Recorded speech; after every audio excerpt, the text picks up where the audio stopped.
não deixe de ler o Mídia e Ideias.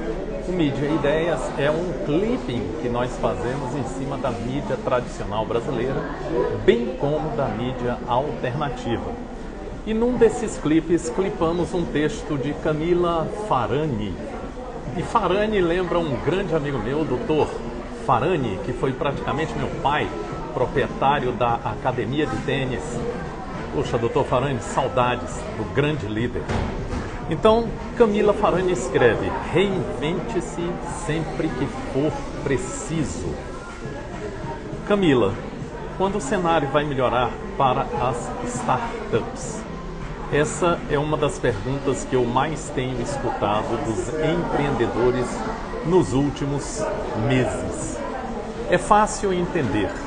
Vínhamos de um período de muito otimismo, com recordes. Eu estou aqui no Starbucks, em São Paulo, com recordes de investimentos de risco no mundo e no Brasil em 2021. Muito capital disponível, empresas captando e crescendo rapidamente, alta velocidade nas contratações, novos unicórnios surgindo, empreendedores ganhando relevância. Foi empolgante porque, de fato, o empreendedorismo mexe com a gente.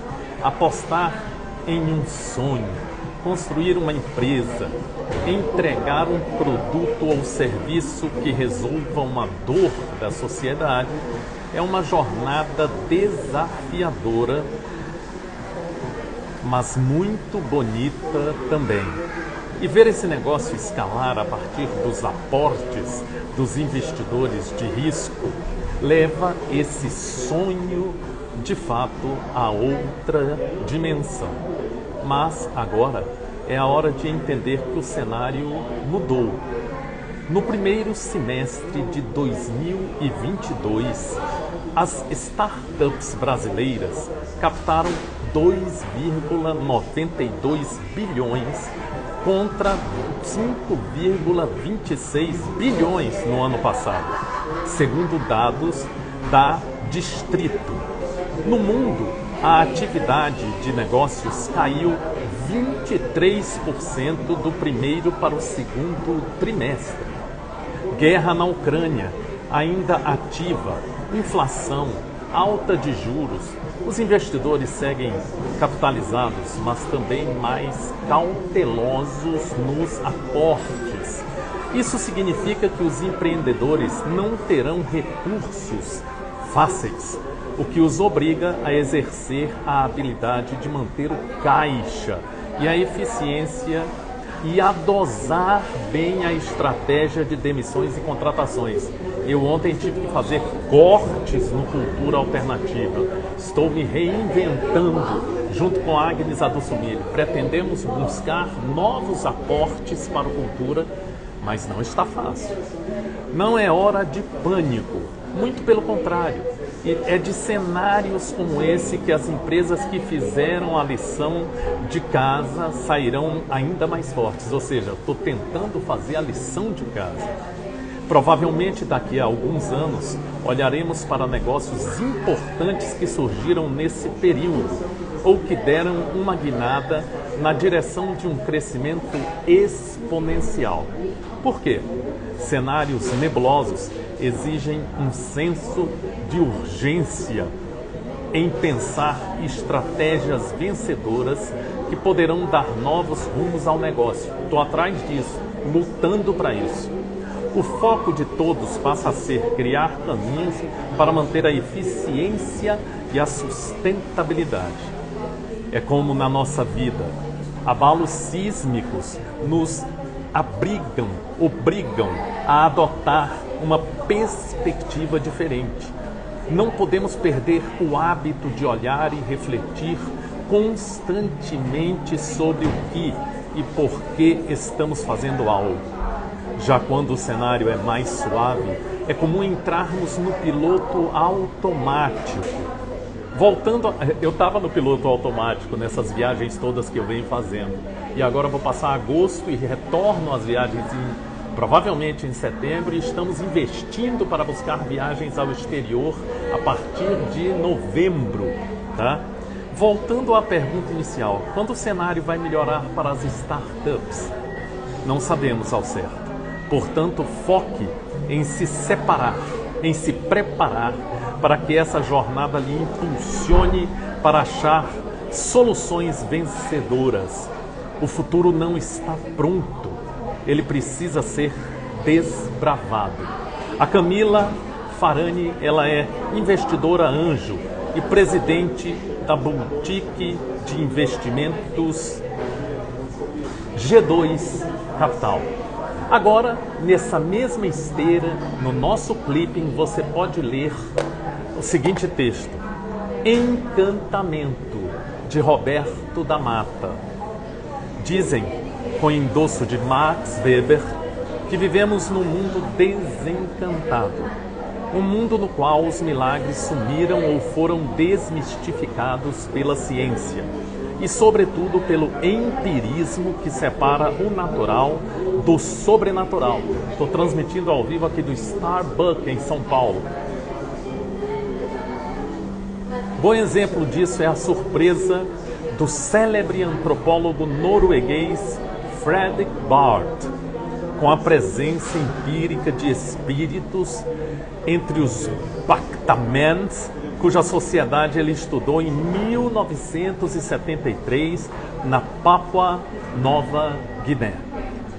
Pena que quem fica espantado com a presença concreta de espíritos não tenha vivido no Brasil, visitado algum centro espírita ou ouvido os casos de assombração de qualquer brasileiro ou brasileira que convive com as almas do outro mundo.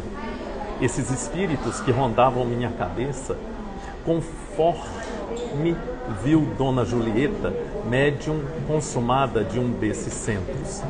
Tive um medo deles, mas hoje, talvez pela idade, desejo vê-los e com eles falar esse texto no dia que eu sei da partida da Dona Cândida. Dona Cândida é uma professora que com mais de 90 anos formou-se em Direito em Luz, cidade do interior de Minas. Leio esse texto Encantamentos.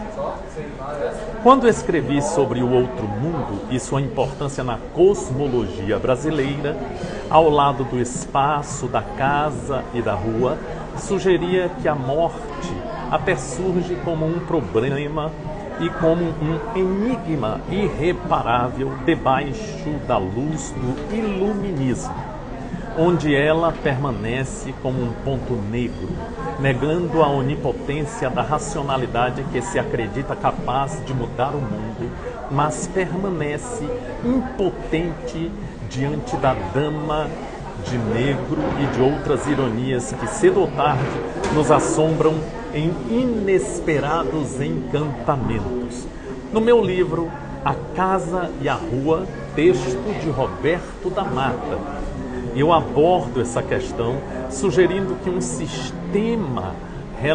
sistemas relacionais, os mortos que amamos podem surgir empiricamente, como diria um antropólogo norueguês, criado num país desencantado, no qual os fantasmas foram varridos da vida diária, exceto no cinema e certamente na política. Veja que interessante, meu pai, eu acho que já apareceu algumas vezes para mim, faz mais de 15 anos que ele partiu. Mas entre nós, eles ainda driblam a transitoriedade individual, pois acentuam os elos pessoais, dando concretude às almas do outro mundo, símbolos da relação que sustenta o primeiro sentimento chamado saudade. Eu sempre defendi que a saudade revive a pessoa que desencarnou, que passou para o outro lado, para o lado A. Por exemplo, eu sou do lado B, não é? Saudade que num ensaio notável, Joaquim Nabuco observa que estava inscrita nos túmulos e nas cartas de amor. No ensaio sobre a saudade, ressalto que o conceito revela a concretude dos elos sociais. Foi neste universo de relações que dobram leis eu remarcava que alguns elos jamais se dissipam e ultrapassam a cortina que jaz implacável entre vivos e mortos que se amam ou estão em dívida uns com os outros. Último parágrafo. Quando não tínhamos esses meios eletrônicos desencantados de hoje, eu aposto que as almas do outro mundo que mais apareciam eram as das pessoas amadas.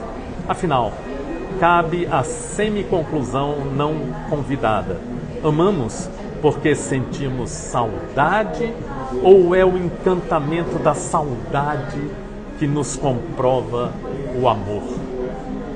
Anand Rao, editor-chefe do Complexo de Comunicação Cultura Alternativa, direto de São Paulo. São Paulo, Paraíso, bairro Paraíso. Não perca, vá no culturaalternativa.com.br e leia todos os dias o nosso clipe Mídia e Ideias. Sempre no texto tem a data, hoje 27 de julho, Mídia e Ideias, e um título de um dos textos que clipamos da mídia tradicional, que é a Folha, o Globo, Estadão, Veja, Isto É, e da mídia alternativa. E faltou valor, e a mídia alternativa, cultura alternativa e só notícia boa. Abraço!